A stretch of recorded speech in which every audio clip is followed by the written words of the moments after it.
সন্দেহজনকভাবে ঘোরাফেরা করার জন্য এবার একসাথে প্রচুর সংখ্যক বহিরাজ্যে অস্থায়ী শ্রমিককে আটক করল স্থানীয়রা। পরে আটক শ্রমিকদের পুলিশের হাতে তুলে দেওয়া হয়। ঘটনা তেলিয়ামুড়া রাজনগর টিভি সেন্টার সংলগ্ন এলাকায়। একসাথে প্রচুর সংখ্যক সন্দেহজনক অস্থায়ী শ্রমিককে আটক করার ঘটনায় জনমনে তীব্র চাঞ্চল্য দেখা দেয়। সন্দেহজনকভাবে স্থানীয়দের হাতে আটক ৭০ থেকে ৮০ জন অস্থায়ী শ্রমিক। তেলিয়ামুড়া রাজনগর টিভি সেন্টার সংলগ্ন এলাকা থেকে স্থানীয়দের হাতে আটক হয় ৭০ থেকে ৮০ জন অস্থায়ী শ্রমিক। ঘটনা বিবরণে জানা যায়, শনিবার রাত্রিকালীন সময়ে তেলিয়ামুড়া থানা পুলিশের কাছে খবর আসে যে তেলিয়ামুড়া থানাধীন রাজনগর টিভি সেন্টার সংলগ্ন এলাকায় স্থানীয় এলাকাবাসীরা বেশ কিছু শ্রমিককে সন্দেহজনকভাবে আটক করে এবং বহু সংখ্যক শ্রমিক একসাথে আটক হওয়ায় এলাকায় লোকসমাগম বেড়ে এক অস্বস্তিকর পরিস্থিতির সৃষ্টি হয়। ঘটনার খবর পেয়ে তৎক্ষণাৎ তেলিয়ামুড়া থানা পুলিশ ঘটনাস্থলে ছুটে যায় এবং ঘটনাস্থল থেকে সন্দেহজনক শ্রমিকদের জিজ্ঞাসাবাদের জন্য তেলিয়ামুড়া থানায় নিয়ে আসে। থানায় নিয়ে আসার পর তাদের জিজ্ঞাসাবাদে জানা গেছে, সন্দেহজনকভাবে আটককৃত সেই শ্রমিকরা কোনো এক কোম্পানির চুক্তিবদ্ধ শ্রমিক হিসেবে তেলিয়ামুড়া মহকুমা এলাকার বিভিন্ন প্রান্তে বৈদ্যুতিক লাইনের কাজে যুক্ত এবং তাদের অধিকাংশের বাড়ি পশ্চিমবঙ্গ বলে তাদের দাবি। শেষ সংবাদ পাওয়া পর্যন্ত তেলিয়ামুড়া থানার পুলিশ তাদের পরিচয়পত্র যাচাই বাছাই করে বিষয়টি খতিয়ে দেখছে। তবে ভারতবর্ষে বর্তমান যুদ্ধকালীন পরিস্থিতিতে যেখানে ত্রিপুরা পুলিশের পক্ষ থেকে এক বিজ্ঞপ্তিতে জানানো হয়েছে যে কোনো প্রান্তে যদি অপরিচিত এবং বহিরাজ্যের শ্রমিক অথবা ব্যক্তি ভাড়াটিয়া হিসেবে কারোর বাড়িতে থাকতে চায়, তাহলে তাদের ভারতীয় নাগরিকের উপযুক্ত প্রমাণপত্র সহ একটি ফর্ম ফিল আপ করে নিকটবর্তী থানায় জমা করে রাখার জন্য, কিন্তু সেই জায়গায় একই সাথে অপরিচিত প্রায় ৭০ থেকে ৮০ জন নাগরিক তেলিয়ামুড়া থানা থেকে ঢিলছোড়া দূরত্বে বসবাস করে আছে। এই খবর ছড়িয়ে পড়তে স্থানীয়দের মধ্যে চাঞ্চল্য ছড়িয়ে পড়ে।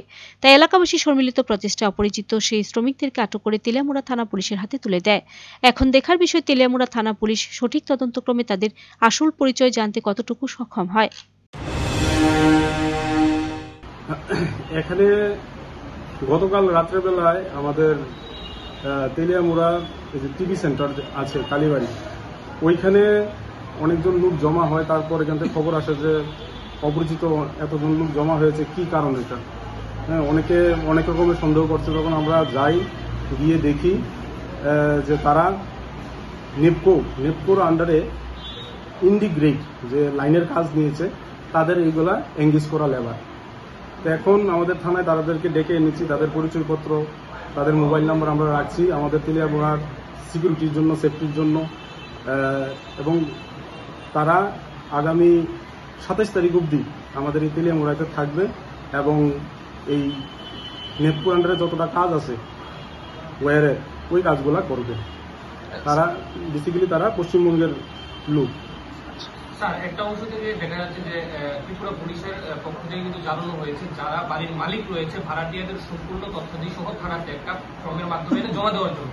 ওই ক্ষেত্রে তেলিয়ামুড়ার এখনো বেশ কিছু এলাকা রয়েছে যে এলাকাগুলিতে বহিরাজ্যের শ্রমিকরা এসে কাজ করছে এবং থাকছে এবং তাদের সঠিক কোনো কাগজপত্র হয়তো বা এখনো থানাতে জমা দেওয়া হয়নি। এই বিষয়টা নিয়ে এইগুলা যখন একটা বড় সংখ্যক একটা লেবার যখন আসে, তখন আমরা বাড়ির মালিকের চেয়ে আমরা যে এজেন্সির যারা ওই লেবারগুলিকে ডেপুট করে এঙ্গেজ করে, তাদের থেকে আমরা ওই ডকুমেন্টগুলো কালেকশন করি, তাদের পরিচয়পত্রটা জেনে নেই এবং মোবাইল নাম্বার সহ তাদের voter I card, Aadhaar card সহ আমরা এই যাবতীয় ডকুমেন্টগুলো আমরা থানায় রেখি এবং তাদেরকে ডাইরেকশন দেই যে লেবারগুলো এঙ্গেজ করে যে আমাদের তেলিয়ামুড়া জুরিডিকশনে যেই কাজটাই করে, কনস্ট্রাকশন ওয়ার্ক করে আর রোডের কাজ করে, যেটাই করে বা ইনস্টলেশন অফ টাওয়ার যেটাই কাজ করে, সব যারা ম্যানেজার থাকে তাদেরকে বলি যে তারা এই ডকুমেন্টগুলা, voter I card, Aadhaar card, লেবারের পরিচয়পত্র থানাতে জমা করার জন্য। এটার পার্ট হিসাবে আজকে সবাইকে আনা হয়েছে।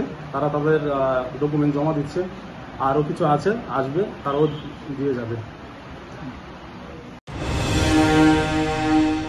Video report, search India TNN।